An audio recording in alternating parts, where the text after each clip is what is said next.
오늘 하나님께서 우리에게 주신 말씀은 요한복음 5장 30절부터 47절까지의 말씀입니다. 봉독은 39절부터 47절까지 하도록 하겠습니다.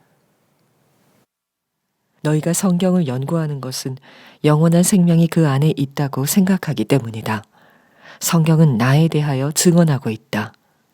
그런데 너희는 생명을 얻으러 나에게 오려고 하지 않는다.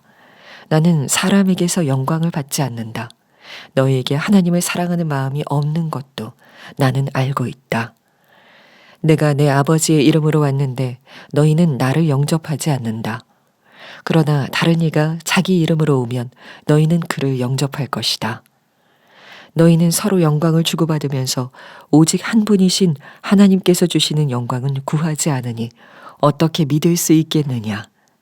내가 너희를 아버지께 고발하리라고는 생각하지 말아라. 너희를 고발하는 이는 너희가 희망을 걸어온 모세이다.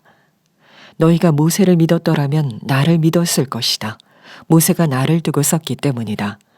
그러나 너희가 모세의 글을 믿지 않으니 어떻게 내 말을 믿겠느냐. 미자리 교회를 오래 목회하신 어느 목사님과 그 목회의 어려운 일을 한참을 나누었는데 그 목사님께서 마지막에 그런 말씀을 하셨습니다. 왜 예수님께서는 나에게는 역사 안 해주시는지 모르겠습니다. 예수님께서 정말 함께 해주신다는 확신만 있다면 내가 더 견딜 수 있을 힘을 얻겠습니다. 그런 말씀을 하셔서 저도 마음이 쉽지 않고 그 목사님도 참 힘든 대화를 나누었습니다. 그 목사님의 탄식만이겠습니까? 얼마나 많은 그리스도인들이 주님께서 정말 함께 하시는가? 만약에 정말 주님이 나와 함께 하신다는 것을 내가 분명하게 믿을 수만 있다면 그러면 얼마든지 이 어려움을 내가 잘 이겨나갈 수 있을 것이라 그런 안타까운 마음을 가지고 있을 겁니다. 그런데 진리를 우리가 좀 알아야 될 필요가 있겠습니다. 사실 우리가 답답한 것보다 예수님께서 훨씬 더 답답한 형편 속에 계십니다. 만약에 여러분이 여러분의 자녀와 함께 있는데 여러분의 자녀가 여러분을 보지도 못하고 여러분의 말을 듣지도 못해서 힘들어하고 외로워하고 그리고 탄식하고 그리고 잘못된 길로 가는 것을 여러분이 만약에 지켜보아야 한다면 얼마나 마음이 답답하겠습니까? 때때로는 참 하나님 답답하시다. 정말 살아는 계실까? 내게 역사하시나?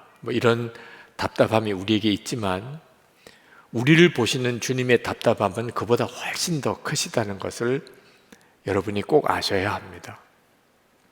예수님을 볼 수가 없으니까 예수님이 우리와 함께 하시는 것에 대한 확신을 갖기가 어려워하시지만 사실 예수님 당시 때 유대 사람들은 예수님을 실제로 보았고 예수님의 말씀을 들었고 예수님의 행하시는 일들도 다 보았는데도 예수님이 그리스도이시라고 믿지를 못했습니다. 사실 안 믿기가 어려울 만큼 증거가 분명합니다. 오늘 주님이 하신 말씀 요한복음 5장 30절부터 보면 예수님께서 세 가지 분명한 증거를 말씀하셨는데 첫 번째는 그들이 그토록 존경하고 또 귀하게 여기는 세례 요한이 예수님이 그리스도라고 메시아라고 증언했다는 점. 두 번째는 세례 요한의 증언보다도 더 놀라운 것은 하나님 아버지가 직접 예수님이 그리스도라고 증언하셨다는 겁니다. 36절에 보면 나에게는 요한의 증언보다 더 큰 증언이 있다. 물이 포도주가 되고 38년 된 병자가 고침을 받는 이 표적들은 하나님만이 하실 수 있는 일이죠. 하나님께서 직접 예수님이 그리스도라고 그렇게 증언하고 계시다는 겁니다. 또 하나가 성경이 예수님이 그리스도라고 증언하고 있다는 겁니다. 39절에 보면 성경은 나에 대하여 증언하고 있다. 자, 예수님이 그리스도라고 분명하게 정말 믿을 수 있는 증거들이 있음에도 유대인 사람들은 예수님을 믿지 않았습니다. 그들은 성경을 정말 많이 알고 있었고 또 성경을 굉장히 사랑했습니다. 율법이 있다는 것을 자부심을 가지고 있었고 또 율법을 그들은 그냥 주야로 묵상하는 사람들이었는데도 예수님이 그리스도인 것을 알지 못했던 이유가 뭘까요? 말씀하고 말은 하지만 예수님께서 그 말씀이 그 마음속에 있지 않다고 이야기하셨어요. 38절에 보면 또 그 말씀이 너희 속에 머물러 있지도 않다.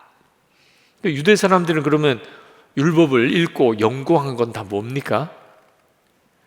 그들은 율법을 통하여 자기들의 종교적인 신분을 유지하고 세상의 어떤 영광을 누리는 일에 자기들이 율법을 알고 있다는 것을 과시하려고 했을 뿐입니다. 그들은 하나님을 믿는다고는 했지만 실제로 마음속에 하나님을 사랑함이 없었어요. 42절에 예수님이 이렇게 말씀합니다. 너희에게 하나님을 사랑하는 마음이 없는 것도 나는 알고 있다. 이 말씀이 저는 굉장히 두려운 말씀으로 다가왔어요. 하나님을 믿지만 하나님을 사랑하지는 않는다. 실제로 하나님을 믿는다는 많은 사람들이 그 마음의 중심에 하나님을 사랑하는 마음은 없는 경우가 많습니다. 이런 경우를 종교 생활을 한다고 말을 합니다. 그들이 하나님과 실제적인 교제가 없고 하나님을 사랑하지 않으니까 실제로 그 마음에 있는 동기는 전적으로 세상적인 영광을 추구하는, 그리고 자기 자신의 어떤 자랑을 얻으려고 하는 것, 거기에만 온통 관심이 있는 겁니다. 그래서 예수님이 나사렛 출신이고 목수였다는 것 때문에 그들은 예수님이 그리스도이실 것이라고 꿈에도 생각하지 않은 겁니다. 그들 마음속에 있는 것이 세상 영광이고 자기 자랑밖에 없는 사람이기 때문에 예수님을 정말 하찮게 본 거죠. 만약에 예수님이 제사장이나 바리새인처럼 오셨다면 아마 예수님에게 관심이 있었을 거예요. 43절, 44절에 이렇게 말씀합니다. 다른 이가 자기 이름으로 오면 너희는 그를 영접할 것이다. 너희는 서로 영광을 주고 받으면서 오직 한 분이신 하나님께서 주시는 영광은 구하지 않으니 어떻게 믿을 수 있겠느냐. 유대 사람들은 모세의 율법을 대단히 중요하게 여겼습니다. 근데 모세가 율법을 기록할 때 예수 그리스도를 바라보면서 기록했다고 모세가 증언해요. 그리고 예수님이 그리스도이신 것을 우리에게 믿게 하려고 사실 율법을 쓴 겁니다. 그런데 유대 사람들은 그 율법을 가지고 예수님을 십자가에 못 박습니다. 그래서 45절에서 모세가 너희를 고소할 것이라 그렇게 말씀을 한 겁니다. 하나님을 믿으면서도 실제로 말씀은 마음속에 없고 하나님을 사랑하는 마음이 없이 그렇게 하나님을 믿는다고 하였기 때문에 예수님을 눈으로 보고도 주님의 말씀을 듣고도 예수님을 믿을 수가 없었던 거예요. 이런 경우를 율법주의적인 신앙, 종교생활이라고 말하는 겁니다. 지금도 하나님께 예배하는 이들 중에 그런 성향을 가지고 있는 분들이 있습니다. 이것이 우리를 굉장히 두렵게 하는 거예요. 말씀을 읽으면서 혹시 내가 이런 상태에 빠져 있지 않은지 생각해 보아야 합니다. 왜 예수님에 대해서 답답하게 느끼고 주님을 믿지 못하고 주님의 말씀을 듣지 못할까? 나도 유대 사람들처럼 그저 종교를 가지고 있는 정도에 머물러 있기 때문은 아닐까? 그 점을 돌아봐야 합니다. 지금 우리는 유대 사람들보다 예수님을 더 잘 믿을 수 있는 시대에 살고 있어요. 그들은 예수님을 보았고 우리는 예수님을 보지 못하지만 오히려 예수님을 믿기에는 지금이 더 좋아요. 우리는 이미 완성된 성경을 가지고 있습니다. 이 성경이 예수님을 증거하고 있어요. 그래서 설교를 듣지 않아도 그냥 성경만 읽었는데도 예수님을 믿게 된 역사가 수도 없이 많습니다. 또 하나 2000년 우리 교회의 역사가 예수님이 그리스도이신 것을 분명하게 증거해 주고 있어요. 예수님이 그리스도가 아니라면 지난 2000년 교회의 역사를 설명할 방법이 없어요. 세 번째는 우리들 안에는 성령이 오셔서 그분이 예수님이 그리스도라고 증거해 주고 있어요. 이건 예수님 당시의 유대 사람들은 전혀 누리지 못했던 은혜입니다. 우리는 정말 예수님을 믿기에 예수님 당시 때 사람들보다 더 좋은 때에 살고 있는 거예요. 그런데도 여전히 예수님이 정말 함께 계실까? 예수님은 나를 아실까? 주님은 내게도 말씀하시나? 그 사실이 믿어지지 않아서 방황하는 성도들이 참 많습니다. 예수님이 마음에 계시다고 고백은 해요. 예수님이 어디 계시냐고 물으면 마음에 계시다고들 합니다. 그런데 실제로는 전혀 주님을 의식하지 않고 살아요. 말을 할 때도 할 말, 안 할 말, 주님이 진짜 마음에 계시다면 어떻게 저런 말을 할 수 있을까 싶은 그런 말들을 막 하고 삽니다. 해야 할 일, 하지 말아야 될 일 구분이 안 돼요. 실제로 주님을 안 믿는 거죠. 교회가 예수님의 몸이라고 하고 예수님은 교회 머리라고 다 고백해요. 두세 사람이 모인 곳에 예수님도 함께 계시다고들 그렇게들 믿는다고들 합니다. 그런데 교회 안에서 그렇게 서로 갈등하고 다투고 싸우고 갈라집니다. 진짜 기가 막힌 일이에요. 예수님께서 내게는 전혀 말씀하지 않으셨는데요. 나는 주님의 음성을 들어본 적이 없습니다. 그런 분들이 있으신데 절대 그렇지 않습니다. 주님은 우리 모두에게 큰 소리로 말씀하고 계세요.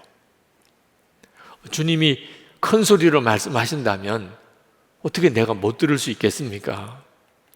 여러분, 어제 하루를 한번 생각해 보세요. 어제 여러분이 많은 말을 들었을 겁니다. 사람들의 말도 듣고 뉴스도 듣고 무슨 영상도 보면서 들었을 거예요. 근데 다 기억나나요? 여러분이 마음을 열고 들은 것 외에는 듣기는 분명히 들었는데 하나도 못 들은 것 같아요. 생각이 나지도 않으니까. 주님이 나에게 분명하게 큰 소리로 말씀하시는데 나는 왜 못 들은 것 같을까? 자, 여러분에게 한번 질문해 보겠습니다. 주님의 말씀이 여러분의 마음속에 있는가? 유대 사람에게는 없었다고 그랬어요. 원수를 용서하고 사랑하라. 그 말씀이 여러분 안에 있습니까? 범사에 감사하고 쉬지 말고 기도하고 항상 기뻐하라는 말씀은 있습니까? 자기를 부인하고 자기 십자가를 지고 나를 따르라. 그 말씀은 있습니까? 너희는 가서 모든 민족을 제자로 삼아 아버지와 아들과 성령의 이름으로 세례를 베풀고 내가 너에게 분부한 모든 것을 가르쳐 지키게 하라. 그 말씀은 있습니까? 들은 적은 있으시잖아요. 분명히 들은 적은 있어요. 그러니까 주님의 음성을 들은 겁니다. 그런데 마음에 있나? 내 마음속에 있나? 그 말은 이 말씀이 꼭 필요한 순간에 생각나느냐 하는 거예요. 주님의 말씀이 꼭 필요한 때 여러분에게 생각이 나면 말씀이 마음속에 있는 거죠. 원수를 사랑하라. 진짜 원수 같은 사람을 만났을 때 그 말씀이 살아있으면 그 생각이 나는 거죠. 아무 생각이 안 나면 말씀은 들었으나 마음에는 없는 거예요. 우리가 예수님의 음성을 듣고도 주님의 음성을 듣지 못한 것처럼 사는 이유는 우리가 세상의 정신을 완전히 팔고 살고 있기 때문입니다. 그런지 안 그런지는 스스로 점검해 보면 압니다. 여러분, 지난 한 주간 아침에 눈을 뜰 때부터 저녁에 잘 때까지 예수님을 얼만큼 생각하셨나요? 몇 번이나 주님 생각이 났나요? 여러분의 하루를 한번 그냥 생각해 보세요. 아침에 눈을 뜰 때부터 밤에 잘 때까지 도대체 예수님은 몇 번이나 생각이 나시나요? 마음에 계시다면서요. 여러분 안에 계시다면서요. 여러분 마스크는 왜 쓰고 계세요? 여러분 손은 왜 그렇게 자주 씻으세요? 바이러스에 감염되지 않으려고. 그러니까 그렇게 신경 쓰잖아요. 그런데 음란하고 악하고 그리고 탐심이 가득한 세상의 모든 것들을 보고 듣는 일에 대해서는 왜 그렇게 조심성이 없나요? 여러분, 우리가 주님을 정말 믿고 주님과 동행하는 삶을 살게 되는 일은 날마다 주님을 바라보고 주님과 동행하는 일에 밀접한 관련이 있어요. 롯이 날마다 보고 듣는 것으로 인하여 심령이 상했다고 그랬습니다. 베드로후서 2장 8절에 이는 이 의인이 그들 중에 거하여 날마다 저 불법한 행실을 보고 들으므로 그 의로운 심령이 상함이라. 그러니까 롯이 소돔과 고모라에 가서 살았습니다. 그 사람들이 사는 것을 보고 듣고 사는 거죠. 날마다 그 소돔과 고모라 사람들이 사는 것을 보고 듣고 사니까 롯의 심령이 완전히 상해버렸다는. 우리도 마찬가지예요. 우리가 늘 보고 듣고 사는 것 때문에 우리의 심령 상태가 결정나는 겁니다. 예배도 드렸어요. 은혜도 받았어요. 성령 체험도 했어요. 말씀도 들었어요. 근데 실제로는 삶이 하나도 변화되지 않아요. 왜 그렇지요? 우리가 늘 보고 듣는 것이 세상이니까. 여러분 예배는 도대체 몇 시간 드리나요? 여러분 성경은 도대체 얼마나 보나요? 세상에서 보고 듣는 것과 비교가 안 되죠. 결국은 날마다 보고 듣는 것으로 내 심령 상태가 결정나는 거예요. 영국의 100년 전쟁, 영국과의 100년 전쟁에서 프랑스가 완전히 망하게 되었을 때 그 프랑스를 구원했던 소녀, 오를레앙의 처녀 잔 다크가 하나님의 음성을 듣고 그가 프랑스를 구원하려고 나섭니다. 어디서 그랬죠? 저녁 종소리가 들리는 때 늘 일하던 그 들판에서 하나님의 음성을 들어요. 무디가 어디서 주님을 만나고 주의 음성을 듣지요? 늘 일하던 보스턴의 한 작은 구두 가게에서 거기서 주님 음성을 듣습니다. 사울은 어디서 주님을 만났을까요? 다메섹으로 가는 많은 사람들이 오고 가던 그 길에서 주님을 만나요. 모세는 어디서 하나님을 만났죠? 늘 양떼를 몰고 다니던 그 길목에서 거기서 하나님을 만납니다. 아주 평범한 일상이에요. 눈을 뜨고 밤에 잘 때까지 우리가 늘 그저 하루를 지내는, 별 기대도 없어요. 놀라운 일이 일어날 것 같은 때가 아니에요. 거기에 무슨 큰 소망을 두지도 않았어요. 그런데 거기서 다 하나님을 만났어요. 그 말은 우리의 모든 평범한 것 같은 일상 속에 주님이 같이 계시다는 거예요. 우리가 주님을 만나는 것은 그때 주님이 오신 게 아니고 늘 같이 계시던 주님에 대하여 눈이 뜨인 것뿐이에요. 예수님은 지금 우리 안에 계세요. 그러니까 우리가 침실에 있든 주방에 있든 거실에 있든 사무실에 나가 있든 또는 오가는 길에 있든 운전을 하고 있든 어디서든지 사실 우리는 주님을 만나는 곳이 되는 거예요. 약속하셨어요. 마태복음 28장 20절에 내가 세상 끝날까지 너희와 항상 함께 있으리라. 이것이 우리에게 준 약속이고 지금 그 약속이 우리 가운데 온전히 이루어졌어요. 보이지 않으시는 예수님을 어떻게 내가 보고 그 주님과 동행할 수 있을까? 조건은 오직 하나예요. 예수님 그리스도께서 여러분 안에 거하신다는 것을 진짜 믿을 때예요. 저는 예수님에 대한 갈망이 대단히 큽니다. 여러분도 그렇겠지만 저도 주님을 만나고 더 알게 되고자 하는 소원이 간절해요. 늘 기도할 때마다 주님 더 알기 원합니다. 주님 더 만나기 원합니다. 심지어는 이렇게 길을 혼자 걸어갈 때도 마음속에서는 그 기도가 계속 나와요. 그런데 한 번은 주님께서 제 마음속에 그런 생각으로 응답을 주시더라고요. 너는 그 은혜를 감당할 수 있겠느냐? 주님께서 주시는 말씀이 이게 무슨 의미일까 하는 생각을 해보았습니다. 유대 사람들이 예수님이 그리스도라는 증거가 그렇게 많은데도 그들은 끊임없이 예수님에게 표적을 구합니다. 예수님이 하나님이 보내신 메시아인 줄 우리가 어떻게 믿으라는 겁니까? 그렇게 표적을 많이 주셨는데도, 말씀을 주셨는데도 그들은 끊임없이 표적을 구해요. 우리 주님이 그것 때문에 너무너무 답답해 하셨는데, 내가 꼭 그와 같은 처지에 지금 있구나, 그 생각이 들은 거예요. 이미 예수님이 제 안에 거하시는 것을 분명히 알고도, 그걸 제가 이렇게 설교하고 늘 가르치면서도, 주님, 제가 주님을 더 알기 원합니다. 주님을 그렇게 더 알기 원하는 것이 저에게 다 유익할까요? 그렇다면 주님이 늘 보여주셨겠죠. 사도 바울이 다메섹에서 주님을 만날 때처럼, 그죠? 물로 포도주를 바꿀 때 그때 그 기적이 일어난 것처럼 제 삶 속에 늘 그렇게 하셨겠죠. 그게 내게 유익하다면.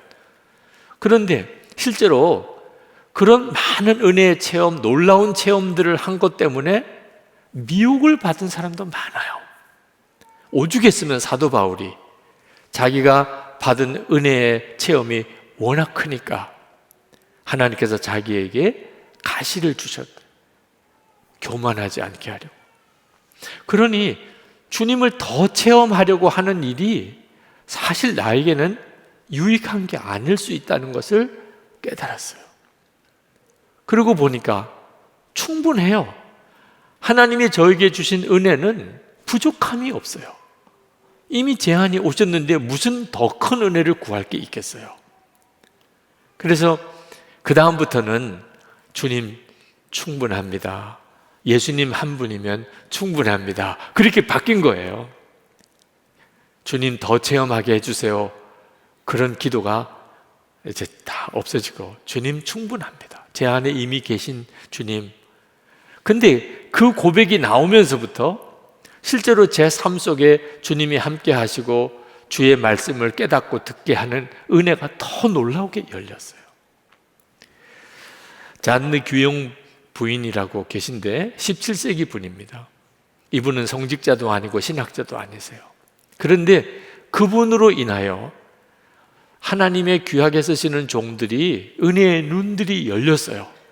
앤드류 머레이 선교사님, 또는 중국의 워츠만 리, 또는 중국의 선교사인 허드슨 테일러 선교사, 너무나 많은 하나님의 귀한 사람들이 이 잔느 규영을 통하여 주님과의 인격적인 교제에 눈이 뜨였어요. 이분이 쓰신 책 중에 순전한 사랑이라는 책에 보면 이 잔느 규영 부인이 주님을 만나고 싶었어요. 그런데 주님을 만나려면 자기가 거룩한 사람이 되어야 한다는 생각을 했습니다. 그래서 주님을 만나는 은혜를 받으려고 거룩한 삶을 살려고 무던히 애를 씁니다. 항상 자기를 살펴보고 조심하고 죄 짓는 거 있을 때마다 회개하고. 그런데 그렇게 노심초사 거룩한 삶을 살려고 애를 쓰는 것 때문에 그는 지쳐요. 도무지 안 되는 일이에요. 거룩한 삶은 노력하고 애써서 이루어지는 게 아닙니다. 나중에는 영적인 좌절에 빠집니다. 그러다가 어느 날 어느 수도원에 수사를 한 분을 만나요. 그리고 그분에게 자기의 이 고민을 신앙 상담을 합니다. 자기가 주님을 만나고 싶은데 그러려면 거룩한 사람이 되어야 되겠는데 도무지 거룩한 삶을 살 수가 없다고. 그랬더니 그 수사가 잔느 귀용에게 한마디 대답을 합니다. 이미 예수 그리스도께서 당신 안에서 역사하고 계시는군요. 잔느 귀용이 깜짝 놀랐어요. 예수 그리스도께서 이미 내 안에 역사하고 계시다. 그러면 주님을 만날 이유가 뭐 있습니까? 이미 내 안에서 역사하고 계신데. 주님을 향한 그 간절함, 자기 자신의 부족함에 대한 그 안타까움, 그 간절한 갈망, 이 모든 것들이 다 자기 안에 계신 주님의 역사였어요. 그리고 이분이 완전히 달라져 버렸어요. 이제는 주님 더 만나주세요, 주님 만나고 싶습니다가 아니었어요. 주님이시군요. 주님이 말씀하시는 것과 주님의 인도하심에 대해서 눈이 열렸어요. 그 책 속에서 그분은 이렇게 말했습니다. 주님이 영혼 안에서 일하고 계시다는 사실을 전에는 몰랐습니다. 여러분, 예수님께서 여러분과 함께 계시지 않다가 계시는 것이 아닙니다. 여러분이 깨닫지 못하다가 깨닫게 된 거예요. 이미 여러분들은 주님의 여러분 안에 계시는 삶을 살고 있어요. 그러니 오늘도 예배를 드리고 영상으로 이 예배도 드리는 거예요. 주님이 여러분을 이끄시고 계세요. 세상 사람들은 전혀 알지 못하는 책망도 느끼고, 그러니까 우리 안에 회개가 일어나는 거죠. 주님을 향한 갈망은 말할 것도 없고요. 예수님께서 그 당시에 유대 사람들을 보고 너무너무 마음이 안타까우셨어요. 예수님이 그리스도라는 사실을 안 믿기가 어려울 정도로 너무나 증거가 많은데도 그들은 믿지도 않고 예수님을 오히려 십자가에 죽이려 하니까. 그런데 지금 주님은 더 안타까우실 거예요. 주님은 우리 안에 와 계신데 우리가 주님을 진짜 믿지도 못하고 방황하고 있다면 이건 진짜 얼마나 안타까운 일입니까? 주님을 보지 못해서 주님을 믿지 못하는 거 아닙니다. 베드로 사도는 분명히 이야기했어요. 예수를 너희가 보지 못하였으나 사랑하는도다. 베드로전서 1장 8절입니다. 주님을 눈으로 보지 못하는 것은 사실 전혀 문제가 안 됩니다. 여러분은 주님을 보지 못해도 주님은 여러분을 늘 보고 계세요. 여러분을 어떻게든지 주님이 인도하고 계세요. 주님은 살아계시고 여러분과 함께 하시고 여러분에게 말씀하시고 그리고 여러분을 이끄세요. 이건 엄청난 은혜예요. 정말 상상이 안 될 정도로 놀라운 은혜예요. 주님과 영원히 함께 할 수 없는 곳이 지옥입니다. 지금 지옥과 같은 삶을 사는 사람이 많아요. 주님과 전혀 상관없는 삶을 사는 거죠. 죽기 전에 그들이 예수님을 믿고 구원받아야 될 이유가 거기에 있어요. 죽을 때까지도 주님과 상관이 없이 살면 진짜 끔찍한 거죠. 그 말은 뒤집어 이야기하면 예수님과 늘 함께하는 삶이 천국의 삶이에요. 그게 바로 천국의 삶의 핵심이에요. 예수님과 늘 함께하는 삶. 여러분이 여러분 안에 계신 예수님을 진짜 믿게 되고 그리고 그 주님을 바라보는 눈이 뜨이게 되면서 비로소 여러분은 천국의 삶을 살게 되는 거예요. 이것보다 놀라운 은혜는 없어요. 우리에게 은혜가 더 필요한 게 아닙니다. 이미 우리는 우리가 받을 가장 놀랍고도 충만한 은혜를 다 받고 있습니다. 여러분 중에는 예수님께서 여러분의 마음에 계시다는 게 믿어지는 분이 있으실 거예요. 그분들에게 말씀드리고 싶어요. 여러분에게 필요한 것은 더 큰 은혜가 아닙니다. 사명이에요, 사명. 여러분이 지금 깨닫고 누리는 주님이 내 안에 거하시는구나. 이 사실을 다른 사람들도, 다른 교인들도, 다른 교회에도 그 은혜를 누릴 수 있게 기도하고 또 그렇게 섬기는 일, 그게 우리에게 필요한 거예요. 여러분, 이미 여러분 안에 주님이 계시다는 것을 정말 깨닫고 믿어졌다면 이제는 그 주님과 함께 동행해 사는 삶을 살기를 매 순간 힘쓰고 그리고 매일 그걸 기록해 보세요. 주님과 늘 동행하는 그 감각을 잃어버리지 않기 위하여 기록하는 거예요. 그리고 그 기록한 일기를 다른 분들에게 나누세요. 그걸 귀찮게 여기지 마세요. 부담스럽다고 생각하지 마세요. 지금 이 세상은 하나님을 부정하는 것이 대세예요. 예수 믿는 성도들조차도 예수님이 마음에 계신 것을 진짜 믿지 못하고 살아요. 이런 세상에서 한 사람이라도 더 주님을 바라보게 하고 주님을 바라보자고 하고 그래서 주님을 바라보게 되는 일은 이건 얼마나 놀라운 일인가요? 사방이 적으로 둘러싸여 있습니다. 그럴 때 여러분, 아군이 한 사람이라도 더 생기는 일은 그건 얼마나 놀라운 일인가요? 여러분, 혼자가 되어 보셨나요? 주님을 진짜 믿는 사람은 나 한 사람밖에 없는 것 같아. 이게 얼마나 힘든 상황인지 아십니까?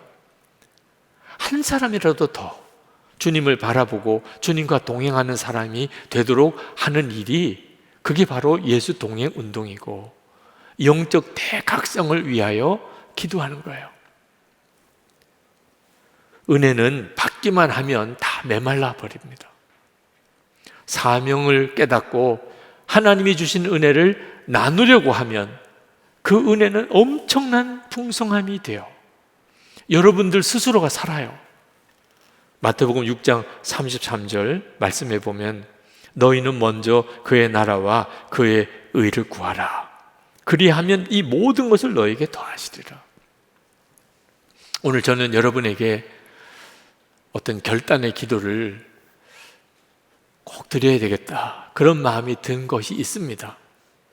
여러분 중에 지금 예수님이 내 마음에 거하시는구나, 계시구나, 이게 믿어진 사람들에게 부탁드리고 싶은 거예요. 지금 나만 그런 믿음을 가지고 끝날 문제가 아닙니다. 예수를 믿는 성도들이라면 누구나 다 주님이 함께 계신 것을 진짜 믿어지고 그 주님을 바라보는 삶을 살아야 돼요.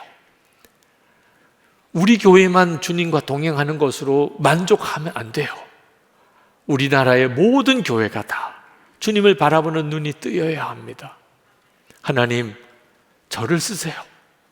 저를 증인으로 삼으세요. 우리 가족, 우리 친척들, 우리 교회, 우리 한국, 우리 나라에 영적 대각성이 일어나는 일에 하나님 저를 쓰십시오. 저를 증인 삼으세요. 저를 통해서 역사하세요. 주님이 함께 계신 것을 저를 통해 드러내세요. 그렇게 여러분 자신을 정말 주님께 드리고자 하는 결단이 있으신 분들, 그분들은 좀 일어나서 기도해 주세요. 주님, 저를 사용해 주세요. 주님, 제 안에는 주님이 계신 걸 제가 압니다. 그런데 이건 저만 가지고 누릴 은혜가 아니라고 믿습니다. 주님, 저를 사용하셔서 우리 가족들이 알게 되고 또 내 주변에 있는 사람들이 깨닫게 되고 다른 교회도 알게 되고 세계 열방이 이 부흥이 임하게 그렇게 잘 사용해 주소서. 저를 통하여 주님의 말씀이 더 분명하게 들리고 주님과 늘 동행하는 삶이 실제가 되게 해 주옵소서.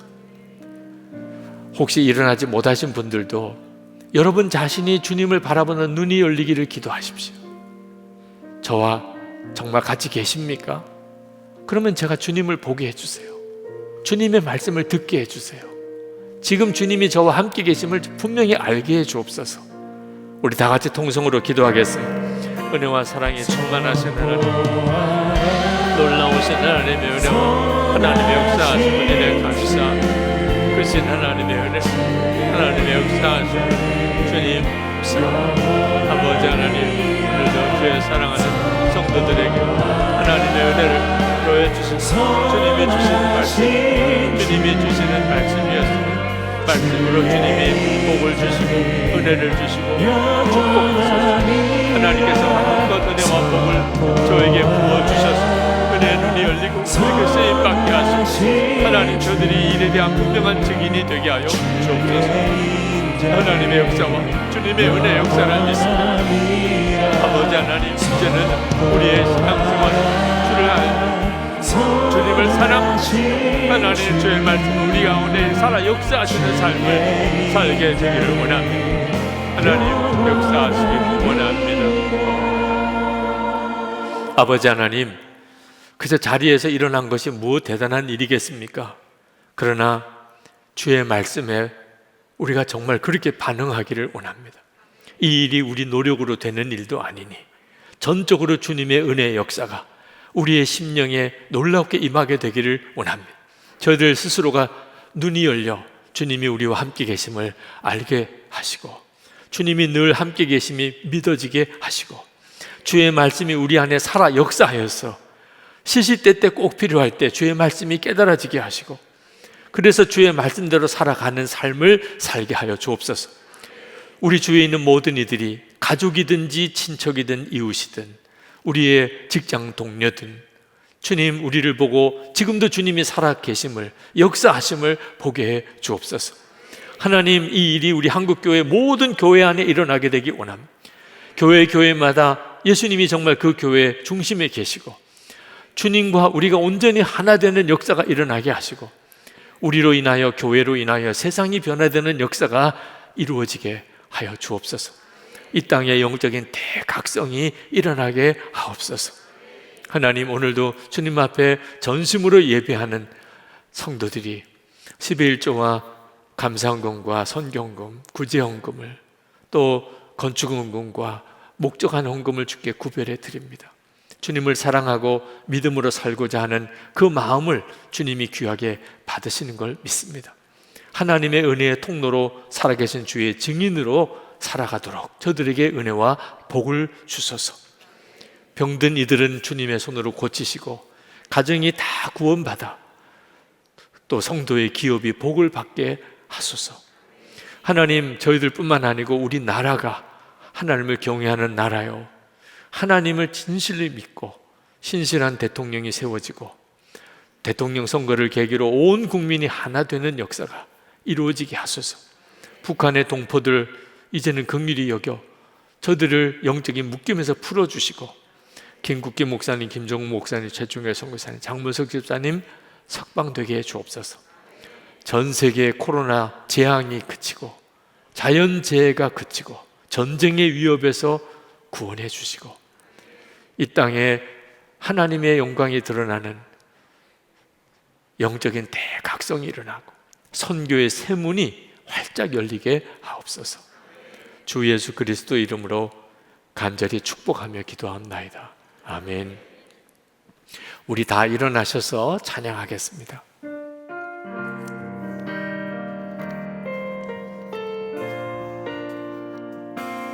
눈을 들어 주를 보라.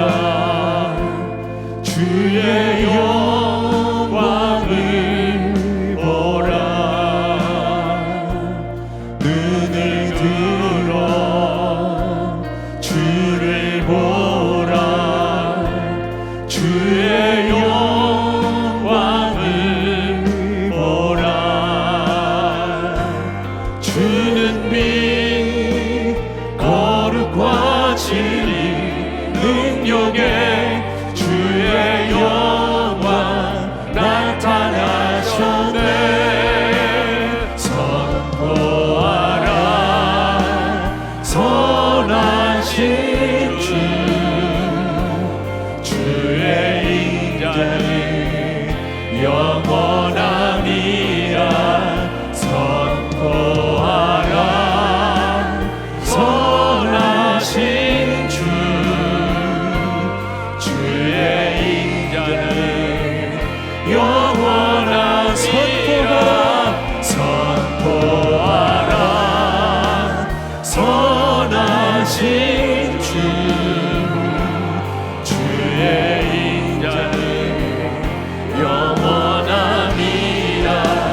선포하라 선하신 주. 주의 인자는 영원함이라. 우리의 생명의 주 예수 그리스도의 크신 은혜와 좋으신 아버지 하나님, 그 말할 수 없이 풍성하신 사랑하심과 지금도 우리와 함께 하시는 보혜사 성령의 교통하심이 하나님께 예배하는 모든 성도들과 그 삶 속에 충만하시기를 축원하옵나이다. 아멘.